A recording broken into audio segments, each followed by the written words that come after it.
I'm Alex, And I'm Rachel. and you're watching Give It Character. Does anyone remember Dead Men Tell No Tales? Yeah. Anyways, let's talk about Pirates of the Caribbean. The original trilogy was an incredibly fun and expensive set of movies that highlight William Turner, Elizabeth Swann, and everyone's favorite pirate, Jack Sparrow. So that last guy, Jack Sparrow. Let's talk about that.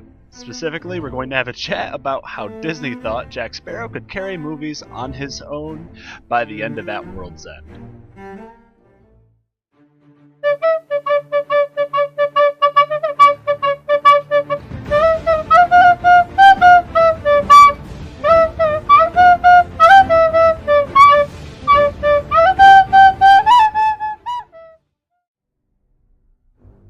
So Jack's the funny man to a straight man cast being Will and Elizabeth. He's the troublemaker. And with that, he's not really made out to be a main character. In fact, he's more or less an inconvenience to the plot in every movie. We'll talk more about that in just a minute. Jack's central conceit is that he was written to be a cool supporting cast side character. His writing in the first movie is honestly pretty generic cool pirate guy in the tradition of stuff like Treasure Island. It was only really Depp's unique take on him as this washed up rock star of a guy that made the character an instant sensation. But his writing at the core is still that of a generic cool pirate guy.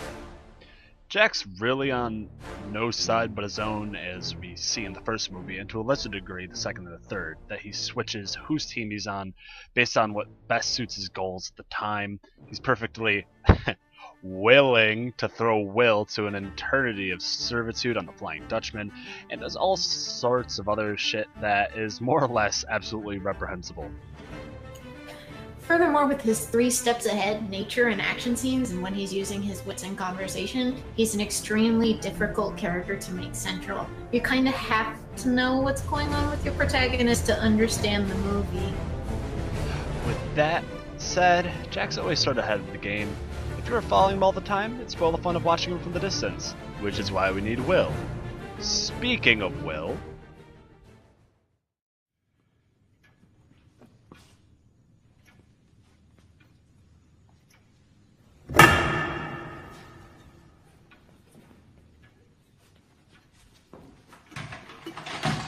where's Will? On the Dutchman for apparently years. Anyways, with not starting out as a pirate himself, William Turner's earnest, well-meaning nature, especially when regarding Elizabeth's well-being, leads him into a lot of eventful life changes throughout the trilogy. This is usually based on the influence of Jack Sparrow, further promoting the pirate captain's sense of being a loner and, in some senses, an antagonist in certain scenes. You need Will to have a Jack. Well, a Jack that works, anyways. Elizabeth also forms one half of the vital foundation of the movies. One of the most tried and true narrative formats that exists is writing your protagonist as a vessel for the audience by making said protagonist a stranger in a strange land. Through Will and Elizabeth, we get to experience the weird-ass world of pirates for the first time along with them, whereas Jack has been doing this probably too long by any point in the films. Even more than that, Will and Elizabeth are the emotional core of the story. Jack can't do things like have a proper romantic arc, and he can't have a traditional revenge or redemption story. Jack's narrative triumphs amount to him surviving to the end of a movie, or having the Black Pearl, and sometimes he can't even do that. He's written in such a comparatively limiting way that it's pretty much impossible to make him fulfill more narrative goals than he was meant to. Love me, but you don't know who I am. I'm torn between this life. Whether it's amnesia or deliberate retconning is up for debate, but here's a handy list of weird continuity stuff happening.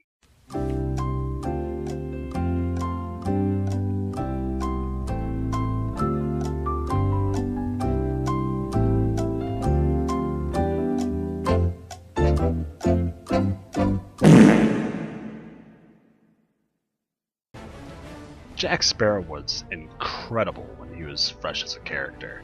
As the highlight of the original trilogy, he brought a certain life to the films that would have been lost if it was only Will and Elizabeth. They're great characters, but only when Jack Sparrow was making their lives a giant mess. So, what happened? By Dead Men Tell No Tales, Jack's gone from clever and deceitful and weirdly mysterious to being, well, he's weird to describe. he has no rush to his motions anymore. Nothing he does seems like an intentional plan, but that he's just causing accidents where he goes by just existing. Supposedly, it was supposed to be a new, exciting, down-on-his-luck Jack, but Jack has never not been down on his luck. He's the clever underdog. Except now he's not clever. He's gone from being some near mastermind pirate to a character in an Acme film. This is the tale of Captain Jack Sparrow, pirate so brave on the seven seas. What? We can't talk about Jack Sparrow without talking about Johnny Depp. For better or worse, Depp made Sparrow who he is for 3 films in 4 years, and there's no true Jack Sparrow without him. God bless Javier Bardem's little heart for trying as hard as he did in Dead Men Tell No Tales. Jack Sparrow. He's Jack Sparrow. Jack Sparrow. Jack Sparrow. Jack Sparrow. Jack the Sparrow. Hey, Jack Sparrow. Jack the Sparrow. But in a movie focused around Jack Sparrow, you really can't be dealing with what the crew of Dead Men was dealing with. There's a controversy between Johnny Depp and his now ex-wife. Oh, and reports of Depp being drunk more often than not for the filming, and of being a no-show for filming frequently, to the point where they would post a spy outside of his house to see when he was waking up, and report it to the crew when he was, so they could rush him to film. All that aside, it's clear that Depp's passion for Jack Sparrow had run out. At that point, Disney might have been better off hiring a Jack Sparrow impersonator than Depp himself. With rumors on the horizon for a reboot of the Pirates franchise, we can only wonder at what our mouse overlord will bring us next. Anyways, that's the future. And I think they're doing a reboot without Deep Dastardly Depp. For now, I'm gonna go sleep as hard as Johnny Depp did on filming days. Thanks for watching, it's been a pleasure.